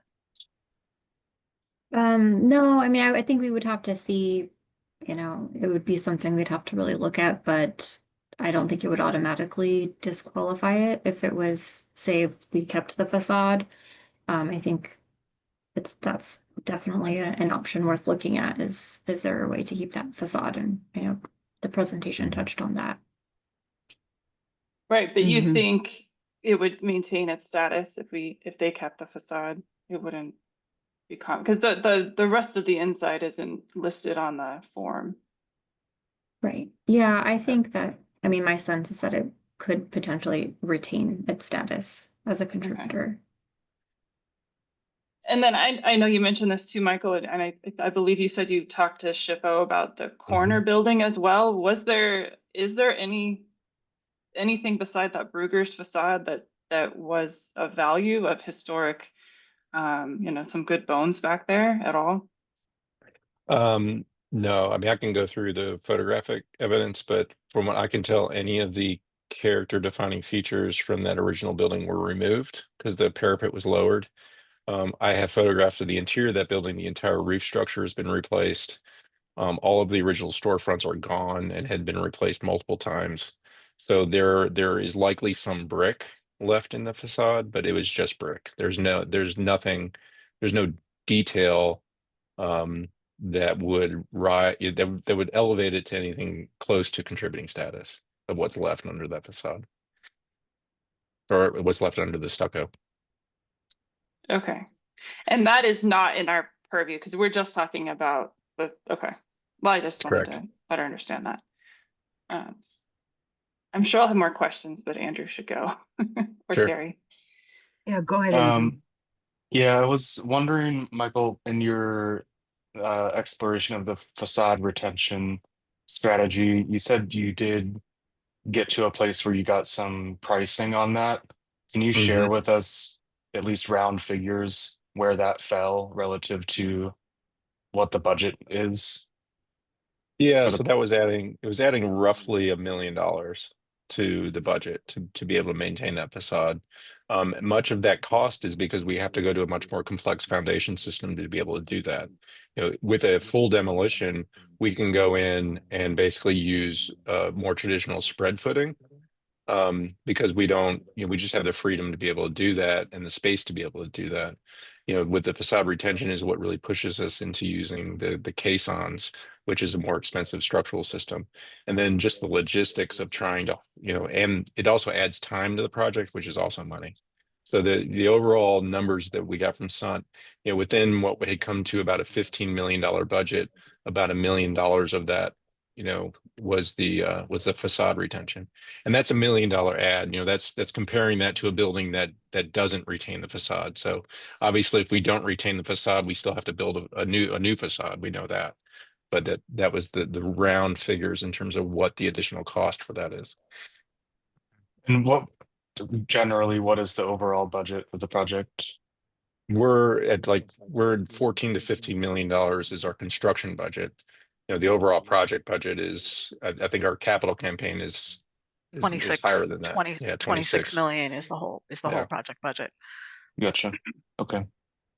And then can you clarify, maybe just for the record, on the inventory form for this building, what the period of significance is? My understanding is it's that 60s renovation that's Yeah. significant, but it Yeah, does so list the construction date. Yeah, so the actually, so the couple things. So the period of significance for the downtown historic district goes up to 1968. So that's the end of the period of significance for the downtown historic district. The inventory form is actually incorrect. It calls out the renovation of the modernist renovation as in late 50s. That is not true. We know that renovation happened sometime in the mid 60s based on the photographic evidence. And then the inventory form, and I can actually pull that up. The inventory form talks about, where is that at? Well, yeah, the inventory form calls out the 1960s renovation as being the character defining feature. It talks about, in that time, it happened all over downtown, right? That these turn of the century buildings were then modernized and it was kind of like, I'm not sure how else to say this. It's almost the last dying breath of the downtown commercial district at the time, because with urban renewal and with the transformation of the shopping habits, moving further out into the suburbs with like Broadway Village and other sort of suburban shopping centers being constructed, there was this attempt to modernize the downtown commercial district to try to keep shoppers down there. So, and this was probably one of the last one of those that really happened. Would have been this building, and it was done, frankly, hopefully you could see from some of the photographic evidence I was going over, it was done really hastily and not very well. This is not quality construction that we're looking at from 1960. And then the amount of damage I think that they did to the buildings has significantly compromised the remaining material that's there from 1900. Yeah, I would agree with that assessment. I appreciated all the photos that you guys took and the exploration you did of the kind of construction of that facade, um, the overhang and how everything's supported. And I think that really does give us a clearer picture of, um, you know, what fabric is left, and it's not much, in my opinion. Yep. Um, Yeah, here I found the inventory form. So, calls out the construction date between 1897 and 1900, which that seems accurate to me. mhm. But then when it talks about the renovation, let's see.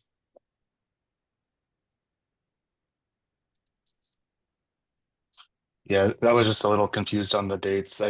There were some images you had of Steinfeld's looking southwest that I think were from the 70s, Yes. where we start to see that facade Yep. be documented. So, okay. Yep. Well, another question for you.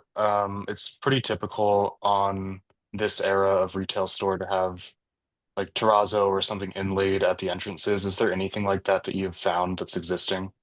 No, No. Okay. no, outside the buildings, it's all concrete or brick at this point. The interiors, most of them are wood floors, um, over crawl spaces where there's not a full basement. All right. And as I mentioned, there's not a consistent floor elevation between the buildings. because stone actually descends as it goes north. So it goes downhill as you go towards Pennington. Okay. And I know you had some pictures of it in the package, that interstitial space between the back of these buildings and the Fox, that weird alley type of Yeah. space. Yep. Are there areas where these buildings are structurally tied in to the Fox, or No, okay, so they're completely separate? they are completely separate from the Fox. Yes. Okay. And then do you all have a strategy in place for monitoring the Fox during demolition, just watching for, cracking, movement, shifting? Yep. Yeah. Yeah. Well, Okay. what we'll do, and I've done this before. I did Fire Central, and we had to monitor the San Cosme Chapel because that's an Adobe church. And then some other. Basically, we would put some monitors on the building for vibration, just a sense for it. And then if those monitors are set off, we would stop work and investigate what's going on. If there are any existing cracks, we would document those and basically put monitors on those so that as we do other work around the building, we would be able to see if anything's moving as the construction progresses. And we would Okay. also, as I was saying, we would try to choose construction techniques that minimize some of that vibrational load. Yeah. Are there any concerns with the foundation of the Fox Theater, the Stagehouse portion, and what happens when that dirt and the adjacent foundations are removed? Do you have to brace that, underpin it? No, because it's actually pretty deep. There's a basement under the Fox. Hmm. So, so anything that we do will not be below the existing Fox foundations. And then we're Okay. also staying, because of where the projection booth is, it actually cantilevers over all of this. So we're holding our structure back, I think 12 feet from the back wall of the Fox so that we can miss the projection booth. So we're already 10 to 12 feet back from the Fox itself, and our foundations will not be any higher. They'll be deep enough that we're not transferring load onto the Fox foundation, but they also will not undermine the Fox foundation. Okay. And then are there any historic features inside these buildings that you guys are possibly considering salvaging and incorporating in some way to the interior of the new space? There's really nothing. Yeah. They've been stripped out so many times and redone that there really is no historic material left inside these buildings. Certainly nothing from prior to 1960, and other than those two storefronts, very little from the 1960s. Yeah. I will say, however, that a considerable part of our conversation in looking at development of placement plan is also the opportunity in this expanded space for programmatic as well as built nods to the overall history of this location. We have the opportunity to incorporate both into the interior design and into our activities that may take place in the building, an awareness of that street front and streetscape. So that's absolutely a part of the conversation, whether it's specific artifacts that come out of that space that we might discover in this process, or whether it's through the kind of stories that we can and live and tell in those spaces. Great. Is there maybe this is a question for Desiree, is there a requirement for any architectural monitoring, or sorry, uh archaeological monitoring of this process when the demolition happens?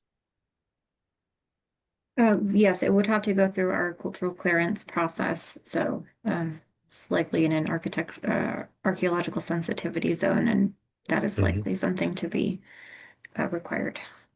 Okay. Yep. Yeah. Yeah, I imagine you'll find many things buried. So it's good to know. I don't think I have any other questions right now, unless I don't know if any more came to your mind, Savannah or Terry. Well, I did want to ask a question. It is, in my experience, it's rather unusual that you're asking for the demo permit now so far in advance of really getting approval of the replacement design. And, a couple things. When we first started talking with you about the replacement design, I think that the modifications based on your thought process and community conversations, I mean, is greatly improved. I mean, but again, that the beginning of this, there was talk of facade retention. So one of the concerns I have is, I get the cultural benefit, and but that makes it a very it's a very awkward choice when that keeps being repeated. It's because if we're looking, at the historic landscape of the Fox on Congress, I mean, it's a major demolition on the streetscape. So, I mean, how do you feel that? I mean, you clearly say it's an adverse effect. So, I mean, I think that is a concern, that it removes a contributing building, a fairly large contributing building, from that streetscape. And, I would like to see, I get the fact that that the Department of Transport, DTM changes things up, right? And, we're going to do this, we're going to do that. And is there any room for working with the city on, the impact of their decisions on sort of what happens in downtown and citing things? And I mean, it was a brand new thing that you mentioned about the accessibility, and I certainly understand the need for that. That's a pretty big deal, and it's also a very sort of emotional criteria that you bring up, right? And so it's some of that stuff just makes me, well, anyway, if you could respond to the do you feel that the cultural benefit is so great that it justifies the removal of a great deal of the historic streetscape in the downtown? So a couple of things, I guess, the way to respond to that. So yes, it will have a negative impact on the downtown historic district, and I think we can mitigate that to some degree. We've already done basically HABs level documentation of these buildings, and those will be submitted. And then, as Bonnie was mentioning, the ways that we can incorporate what we do find into the new design to be able to talk about and celebrate the history of that site is something that we're committed to doing as well. We've always been committed to that. As far as I think what it comes down to, though, in terms of this specific building, and again, that's why, when we talk about preservation, I think we all support preservation, and it's important to keep these cultural assets. But then when we look at a very specific site and a specific building and a specific set of criteria, as Bonnie mentioned at the beginning of this presentation, this is the only place. If we're going to expand the Fox and allow it to flourish the way we think it can, this is the only place to do it. Like, to get this additional amenity space that is needed, based on the standards of theatrical design, this is the only place that we can possibly do it. And so what we feel, and I've talked to others in the community, preservation community, that understand this, that to compromise this potential community benefit because we're trying to save this particular contributing structure at times doesn't make sense. Because again, the contributing structure, it does not stand alone, right? It cannot, this building would not be preserved or have an individual listing status. It doesn't rise to that level of importance. It only has importance in the larger context of the downtown historic district. So the loss of this single building within that larger downtown historic district, while has an adverse effect, it's not going to cause the district to lose its status or lose its importance. So in particular,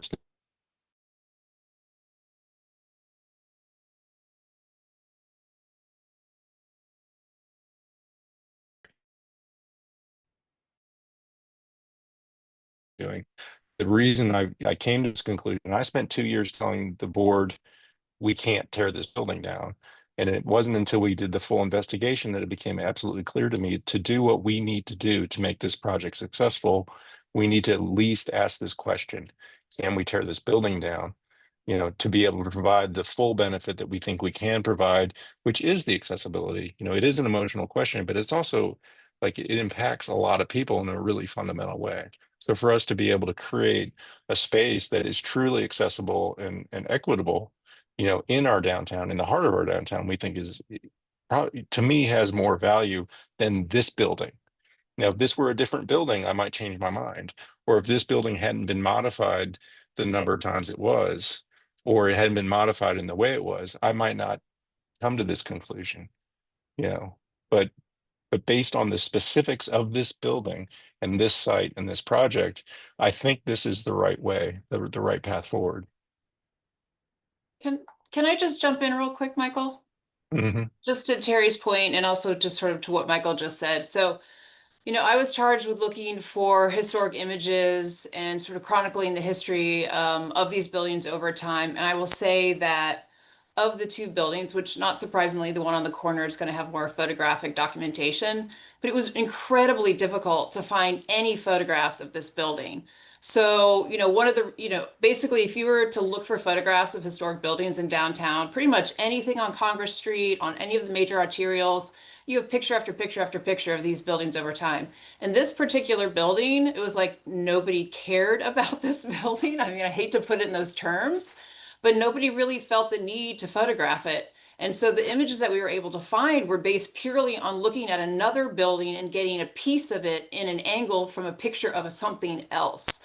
And so even during the time that it was built up and through the 1960s, when it was still, quote unquote relevant, nobody seemed that interested in this building. And so, I mean, it's been kind of passed over historically as well. I mean, if it rose to that level of significance, then I would have imagined that there would have been more people paying attention to it, documenting it, having it featured in images and things like that. And again, to Michael's point, it's individually, this building has no significance. Its only significance is derived from association with anything else in that district. So I think, I think we have to be cognizant of sort of what the significance of this building truly is. So, and with that, I'll stop.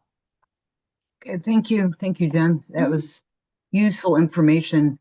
And that kind of struck me when I was looking at some of the materials as well. But so in terms of asking for your demo permit now, is that simply that you could reassure donors that something was going to happen? You know what I'm saying? It's like if demolition Well, is denied, then you can't move forward in the same way. correct. We need some assurance so that I can complete a set of construction documents and have a full cost estimate to know exactly what this project is going to cost, and that so that we'll be ready to start construction. And if we are given permission to demolish the building, that's a very different set of construction documents than, you know, if we're required to retain this building. And, you know, and I think the other side of that is, yeah, we need to be able to generate a series, you know, a series of images that we can use to talk to donors and get them excited and have confidence that the project will move forward, and the things that we're showing them are going to be what they're actually funding. So yes, the reason we're coming this early to ask for the demolition permit, we're not really asking for the permit. We're just asking, you know, can we do it? We need a decision that has some durability. You know, if the decision is yes, you can tear the building down, we're not going to tear the building down until we're ready to start the new building. So we're not going to tear it down and park the site. That's not going to happen. We will maintain these buildings until the time comes when we're ready to start construction on the replacement plan. So, you know, this is not, you know, I know there's a fear among some people in the community, there's a bait and switch happening, and that's not at all what's happening. And we have no intention of pulling, nor will the city give us a demolition permit in hand until we have an approved replacement plan in place. Okay. I mean, Well, I would add to that I think it's fair to say that we, you know, as a nonprofit organization, as an organization that's specifically committed to the future of the Fox itself, as a, you know, piece of our downtown, a decision not to be able to demolish would spark a very sort of fundamental set of questions about the viability of the project overall as it's been conceived, given what we've learned over the last 4 years of exploring this. And so now I'm not saying what that outcome of that might be, but that's why we're coming now, because we need to know in order to either, if the answer is no, we really need to have a kind of existential about this project conversation at the governance level on how we would proceed, given all that we've learned. If the answer is yes, then we can explore what the specifics of that replacement plan are going to be, with the kind of direction that we've established through the conversation so far. So it really is important. It's a crossroads for us. Can I ask a question of either Dan? Probably Dan is a good person to answer it. Is there Go ahead. a expiration on mayor and council approval if they do issue an approval? I know Fox is talking about a potential 2027 date, but if, you know, who knows, economic tides shift and this project doesn't happen for 10, 15 years, is that approval still good? I would hope that there's some sort of time limit on that. So it's really how we draft the ordinance, the resolution when it goes through mayor and council. And so the one that I've seen that I've looked at recently was the one for the demolition request for Euclid that happened for a hotel over there. There wasn't an expiration date on that. So I think it could be one of those things where it could be added into the ordinance, but in general, it's not, there isn't a timeline that's required that it needs to be done within. So if you wanted to say, you know, it needs to be, it expires within 10 years, that can be drafted in the ordinance, but it's not something that is required by code. Okay, And thank you. there's actually another kind of timeline stipulation in the code that says, so if this permit was to be denied, the applicant would have to come back, would have to wait 3 years before applying again. It's just wanted Thanks, to mention Desiree. that. Yeah. Mhm. And then I did just want to kind of remind the commission kind of what the question is in the code, right? Because there have been a lot of different reasons or justifications or topics brought up. But the main question for the code anyways, and what the mayor and council will ultimately be asking and answering is, will the owner have a reasonable economic use of the property if a demolition permit is not approved? Yeah, thank you, Desiree, for refocusing us a bit on that. And I did read through all of the reasonable economic use material that was provided. There's quite a bit of it. I understand that as, you know, a UDC requirement, but a lot of that material really talks about rental rates of this space as a retail building, and it relies, I think, on more than I would like it to, on these concepts of, you know, curable and incurable obsolescence, and I don't know that that's really what the Fox is facing. That, you know, they didn't buy these structures obviously to be a landlord of retail tenant space. They bought them to expand the theater. So I don't know that, for me, that question is necessarily answered in the material that's provide. I mean, maybe it's just you had to provide the data that you had to provide and all the tax statements and all of that, and I get that, but I think those are two very different things. It's why we didn't focus on that aspect that much today, because frankly, the intent was never to use these as commercial real estate. That's not why the Fox bought these properties. It's about the expansion of the Fox, and for the Fox to be economically viable, we believe we need to make these changes. So, you know, I still think we stand on the statement that we don't have a viable economic use for that site, based on everything that we found and the restrictions that the preservation requirement puts on what we can do with that site. I don't know, Bonnie, would you agree with that, Bonnie? Absolutely. Okay. Yeah. Yeah, and I'm sensitive to, and I fully understand the argument, and I think you've made it well about, the economic viability of the Fox Theater going forward and being able to stay open. To me, that would be the worst thing that could happen on that stretch of Congress would be if the Fox Theater were to ever, be boarded up again. And I think that's real. It's a real concern. But again, that's a economic feasibility study of the Fox, which is a different building than the buildings that we're proposing to demolish. Understand that they're the same owner. I think it just makes that question a bit murky. But I do your argument is well made, I think, and I do understand it. Yeah, I mean, I recognize we fall in the crack here in a way. It's what the code is asking for doesn't exactly apply to us. So we're trying to present the information in a way that it at least addresses that question as much as we can within the use that we need. Yeah, because ultimately we purchased the properties with the assumption of reuse, whether it was adaptive reuse of knowing that we weren't going to have commercial retail, right, in that space, as you said, Andrew. So, in the condition that they're in, we don't have a viable use for those buildings, and so it requires, in order to get to the goals that we have for the space and ultimately for the future of the Fox, really as put the line in the sand that we're going to make sure that it continues. We need to make these very significant changes to that property, and so I don't think the Fox has a viable economic use for them if we aren't able to proceed with the vision that's here.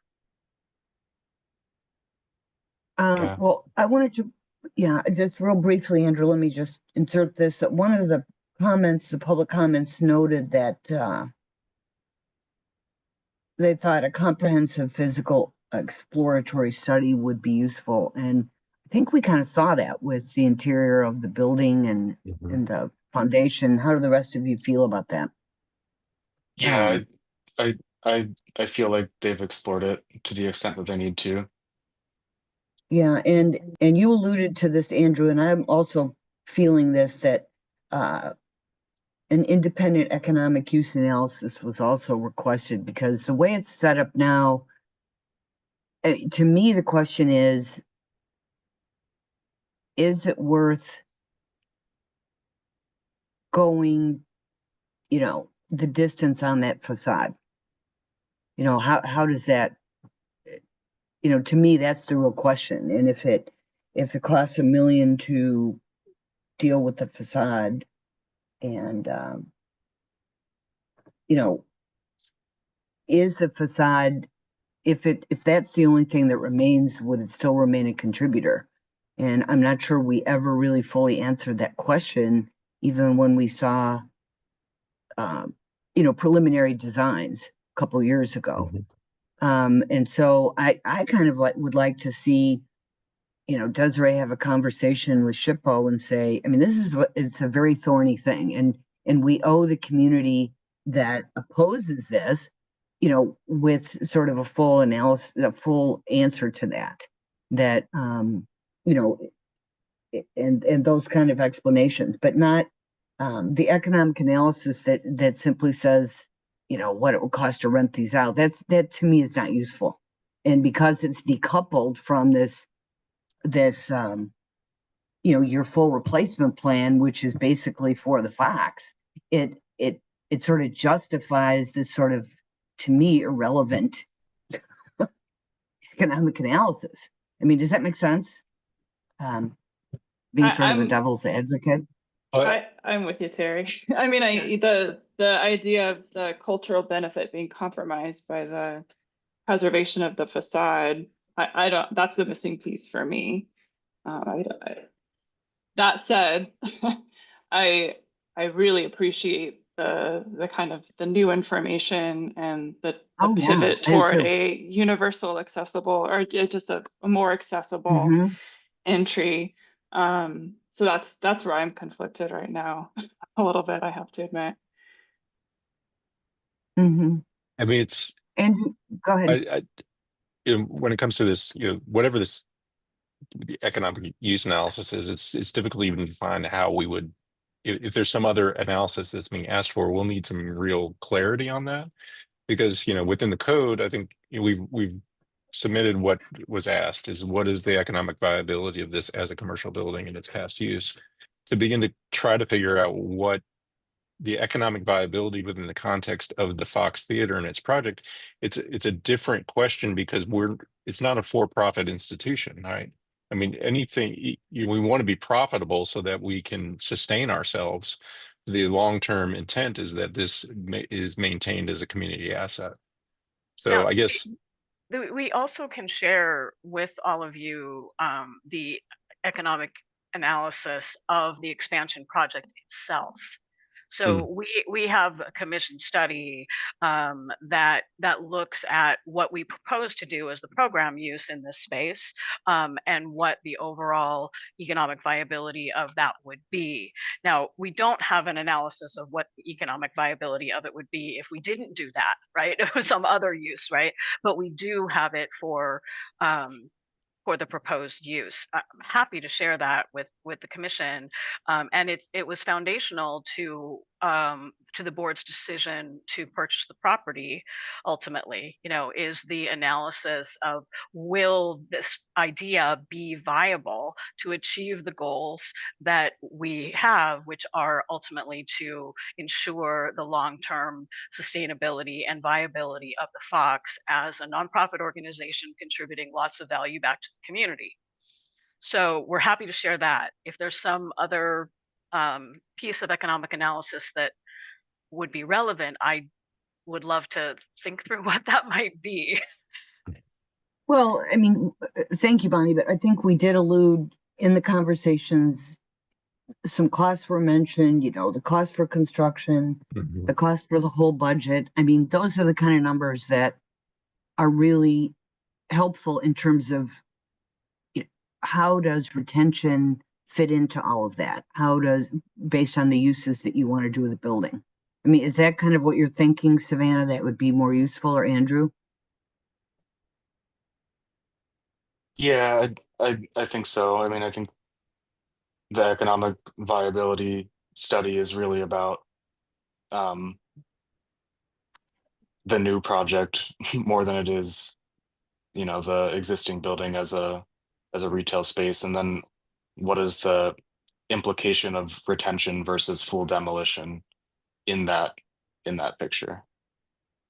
Right, and I think it would be reasonable to ask Desiree for you to have a conversation with SHPO about this. I mean, if we're going down a rat hole here about like trying to be the devil's advocate and just explore all the options, of saving the facade, if it would lose its contributing status anyway, right? Yeah, I can probably try to help a little bit on that. So I've had other projects where we've had, mostly it's like parking situations where you've had commercial storefronts but there's code requirements for a certain number of parking spaces, they can't accommodate it. And the conversations that we've had with SHPO on those instances, keeping just the facade, so as long as you kind of keep some of the facade and part of the sides of it so that it reads as a full building if you're going down the street. In those instances, SHPO said it would not lose its contributing status to the district. However, in this instance, if you were to keep the facade and embed it in another building, it's very unlikely that it would keep its contributing status. So if it were freestanding and it still read as if it were a freestanding building, you could, but in this instance, it wouldn't. Sorry, my dog. In this instance, it wouldn't, because you're essentially embedding it into another facade. So it's very unlikely that it would stay a contributor even in that scenario. Yeah, well, I think that discussion has to be had, and it's interesting because but the way we're looking at proposed replacement, it almost retains its separate facade feeling because of the changes that have been made to the corner expression and around the corner back toward the original entrance, right? Yeah. So I think, the evolution of this, but to me, those pieces are really important and are not, and I'm not suggesting them just to delay this. It's to, have some, because the kinds of conversations we're having with the Fox team are not the same that you had in your public meetings and so forth, right? There are different kinds of, we're being asked to make recommendations on different things. So Correct. so Savannah and Andrew, if you agree with me or you want to, or you disagree, I mean, I think we should decide if we're ready to vote and approve, recommend. Go ahead. Yeah, I just want to, I don't know if this is not sure this is a comment or a question yet, so we'll see how it comes out. I understand what you're saying about the economic analysis, but at the same time, I know oftentimes when you discuss the cost of preservation, when I was on the commission, at least, we would typically discount that as a criteria for justification for a modification. The cost is not part of the equation typically. So I find this kind of contradiction in the code. Like when we're talking about preservation, and let's say you have property that's been neglected, and you say, well, you have to restore the property, and the owner says, well, it's going to cost a lot of money. As a commissioner, when I was in the commission, we would say, that's your problem, right? So that's why we didn't really present the economic information in the way I think you were asking for.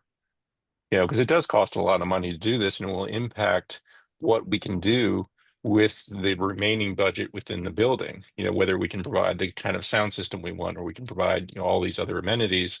And then it precludes some of this accessibility conversation that we're talking about that doesn't really have an economic analog within the calculation and the conversation. Does that make sense? Well, I guess I feel like there's a contradiction in kind of what's being asked. Well, it's because the economic analysis, as you envisioned it, or as the appraisers, and it's really worthless. I mean, it's because you're never going to rent those buildings out, and it's Right. so it's sort of a really important piece. It's just like, you may have been on the commission when we dealt with the Cheney House, and it was like it got to that state because of neglect by the owner and arson or whatever it was. And we said, we don't care. You didn't do what you were supposed to do, and it was such an amazing building. And I'm not saying that this is the case, but so we really got down to those kinds of questions that because the other is a check the box exercise that you had to do, right? The appraisal and that economic viability. So I really would like to see, and you're not going to spend tens of thousands of dollars on the kind of you've already done that analysis. No. All you have to do is put it together, right? Yeah. The kind that I'm thinking would be really useful. And also, Desiree can discuss these things with SHPO. The information that Jen provided was, very interesting. I'd also like to see if, Dan and Desiree, you could have a conversation with transportation and say, because the way they've done things over the years in downtown is that now they're likely to change it again, and so maybe a little bit more thought about your accessibility, because you use the accessibility as a big reason for demolishing that building. Right? Yes. So it would be nice to see if there are really any other options with them. And, I think that to me, it's disingenuous, not really on your part, but on, to look at Rio Nuevo and think that they're sort of the gods of downtown, that they can say these things that are completely like not taking into account, some of these other considerations that as this whole development in the Rio Nuevo area proceeds, maybe there's some little tweaks that need to be made to what they're thinking. And I think you've explored a lot of these. So, I feel that, maybe asking some of these other questions would be a compliment to your community outreach in a sense. You know what I mean? It would provide you with some more information that we're taking seriously, the comments, the public comments. And, and we really have to look at those opposing public comments because those are usually from a preservation angle, and so does that make sense, Andrew and Savannah? Do you Could those things be worked into a motion and in addition to any you might have? Yeah, I think so. I'd like to work, a recommendation for an expiration on the approval ordinance as well into there. And part of that I think just ties into a bigger question in preservation in general. But Jen, you alluded to this, that it's hard to find photos of this building because it is kind of unremarkable. It's historic, but is it the crown jewel of downtown? Certainly not, but I think I just want to be very careful about kind of taking those stances um, on these projects when we're talking about the significance of them, because a lot of the reason that it has a 1960s facade over a 1900s building, and a lot of the reason why the corner building is just this, non-contributing baked potato of a form, is because people in the past thought whatever was there was unremarkable, and plaster over it, skim over it, modernize it, and who knows, if this building stays standing, maybe in 30, 60 years somebody will think it's remarkable. And that's not something I want to um, be part of the legacy of the decisions that we make, is this contemporary opinion on what's remarkable and what's not. But anyway. Right. Well, so Andrew, I think well put, and I think that we could move to continue the item to a future meeting, asking for these additional bits of information. Yeah. And and I think none of them will take. It's not like a major study that's going to take you months to do. So we're not really. Rather than, and I think you're concerned about putting a limit on the permit, right? I think that we wouldn't, until we made a motion on approval or denial or so on, we wouldn't put that in there, right? Right. We can leave and we can discuss that when we get there. Yeah. Yeah. Yeah, but I we think can it's think really good. about that too in the meantime, and see what sort of a time frame makes sense from our perspective as well. Yeah, I wouldn't want to kneecap you with it being unnecessarily brief, but I also don't want it to be this forever approval that hangs out there and doesn't allow, another generation of people to look at it again. So yeah, I understand that. Right. Okay. So would Savannah or Andrew, would you make a motion with those things if you're both in agreement with the ones I've listed?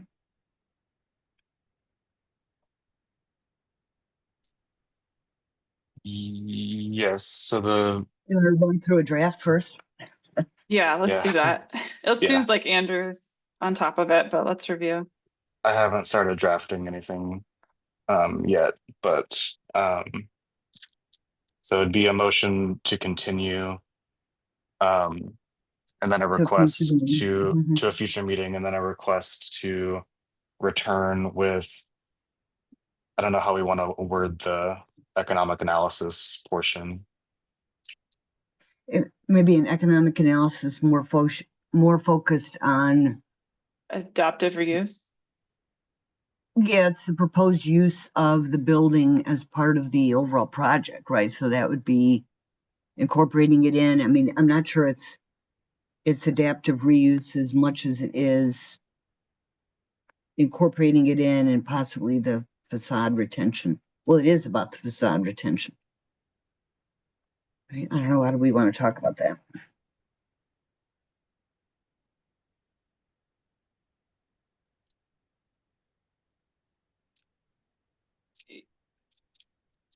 You could use the term proposed use as a pre-function space.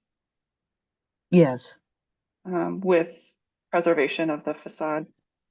I like that.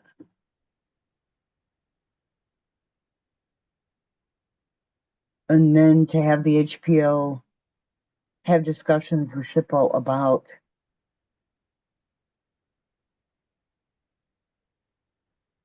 the facade retention and retention of contributing status.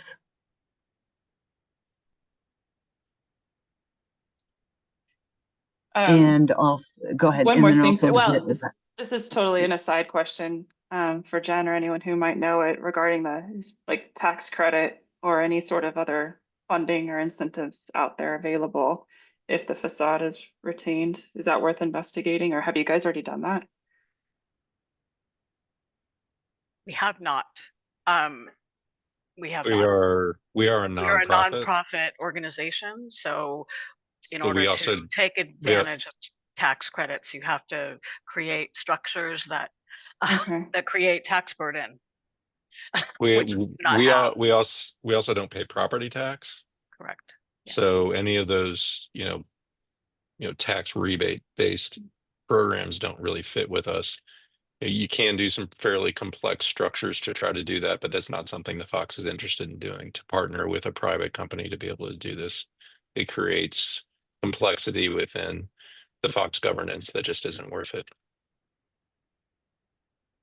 Got it. Okay. Oh, and then that's a good question though. And then the other thing is about talking with transportation about, how fixed and firm is this realignment of the lanes and the use of the lanes for accessibility purposes. Does that make sense? I mean, Dan, is there something that you could help them with? Just to clarify, Terry, maybe you did pick this up, but that's been constructed. That's complete. It's done. But we don't know if they'll change it again or. True. Yeah. Yeah, we're happy to reach out to DTM and discuss any potential further plans that they might have for that. I have a feeling it's constructed as is, but we can definitely have those conversations. That would be useful to know, but that's, they could have said 10 years ago what they constructed was the last and best and final, right? Yeah. But that is important, because if you go this other route and invest in accessibility, and it changes again, it would be very difficult. So, okay. Anyway, those are my thoughts, motion makers. Okay. So I have the wording as to move to continue this item to a future meeting and request the following actions. Prepare an economic analysis more focused on the proposed use as a pre-function space with retention or preservation of the facade. And that the HPO should discuss with SHPO the potential for maintaining contributing status if the facade is retained as part of a new building. Does that sound good to both of you? Yeah, it does to me. Yep. Okay, I'll go ahead with the motion then. Okay, thank you. Okay, yep. On the matter of TC DMO 0525000089, 17 North Stone, 25 North Stone, 27 North Stone, I move to continue this item to a future meeting and request the following actions. To prepare an economic analysis more focused on the proposed use as a pre-function space with retention or preservation of the facade, and that the Historic Preservation Officer should discuss with the State Historic Preservation Office the potential for maintaining contributing status if the facade is retained as part of a new building.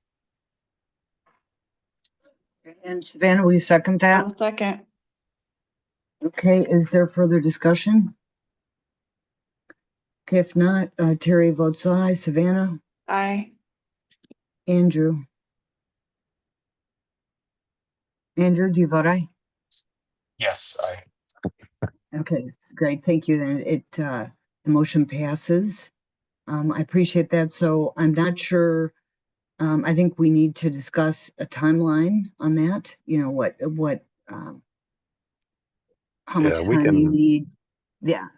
We can follow up. We don't have to do that today. I think we'll need to have some discussions about, and we'll want to coordinate as we put this economic analysis together. We want to make sure we're addressing the concerns when we come, Sounds good. for when we can come back to represent. So yeah, and then Desiree, we just stay in touch about scheduling we're not asking you to do it in a week, or you know what I'm saying? It's like Mm, let's do yeah. it the right way and move forward that way. But thank you for this very thorough presentation, and it's really changed a lot. And I do like the corner much better. Thank you, even though it may change again.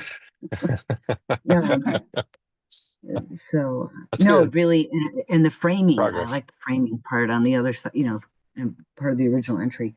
Thanks. Okay, so let's, item 4 is summary of public comments. We did discuss it earlier in the meeting, and again, they are posted. And Desiree, I assume that when a new agenda goes out, people can continue to comment, right? And you'll put them up with the others. Is that correct? Yes, so when we have this re-agendized, we'll put any additional comments ahead of that meeting up. Perfect, thank you. I think that was really helpful. And so item 5 then is future agenda items for upcoming meetings. Our next regular meeting is scheduled for July 10th. What do you have for us, Desiree? So we have a few cases, 717 North 7th Avenue. There's also a couple National Register nominations. So there's a second one actually that I sent you all the first one, the Laura Pablo Jostler House, and then there's a second that came in, and then there's also 1046 East Broadway, which is a parking lot reconfiguration. Okay. Very good. So any questions, commissioners? Okay, if not, then we are adjourned at 3:08 p.m. and really appreciate everyone's time, and we'll see you again. Thank you, everyone. Appreciate you. Thanks, everyone. Bye-bye. Take care. Bye-bye.